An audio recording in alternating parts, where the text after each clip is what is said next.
In this segment of Coming of Age, we explore Anderson's 1946 state basketball championship season through the eyes of Anderson legend Johnny Wilson. What are your memories of the state championship season that you had at Anderson? Because we started out that year and with high hopes, and we beat Greenfield, and then we lost to LaPel. And that LaPel beat, that's the worst thing in the world, at that time. But LaPel beat us, and it was the first game that I ever fouled out of in my life. And I only fouled out one more time in my whole time I played basketball. Played Kokomo, next to the last game of the season, and we were ahead of Kokomo 27-13 at the half. We lose that ball game 31-29. We scored 2 free throws the whole second half. And so then the next week we played Newcastle's final game of the season, and we lose by 10 points.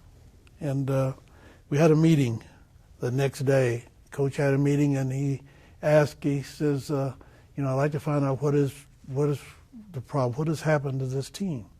And one of the guys that didn't play much spoke up and said, if you didn't yell at us so much, we would win. And so he said, well, that's what I wanted to know. So he left, went back to his office. So Cochran, Vanderburg, Weatherly, and I went into the office to see him, and he was sitting in there with very hurt. And he said, all I wanted you boys to do was to win one more game to show these people that you could play. I said, Coach, it says, we're not going to win one, we're going to win it all. And that was really determination the guys had, that they came out and one of the big things that I can remember, that Bob Ritter, who had played the whole year and good ball player, but he never scored much. But for some reason he started wearing his glasses, and Bob started scoring, and Cochran started scoring, and we went along, and then we won the sectional, then won the regional against, we played Eden in the region. We were always underdog in every tournament. We weren't supposed to win, and we played Eden. Eden was undefeated, and they'd been averaging about 100 points a ball game back then. And we beat them. Then we beat Tech in the finals of the regional. Then we went to the semi-state down at Butler, and we won 2 games down there against, I think against Crawfordsville and Lawrenceburg, I think was the other one.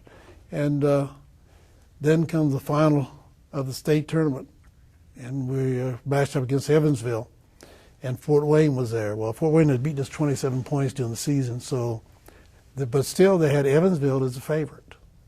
And in the afternoon game, we ended up beating Evansville, and we beat them by 3 points. But the thing about it is that was the second game I fouled out of, and Harry Farmer came in to replace me, and the guy that I could not stop, Joe Keener, their center, Harry shut him down for the last 3 minutes of the ball game, and we won it. Then the night game, we come back against Fort Wayne Central, and they had us down, I think it was 21-17, and in a matter of about 4 minutes, the score was 34-21.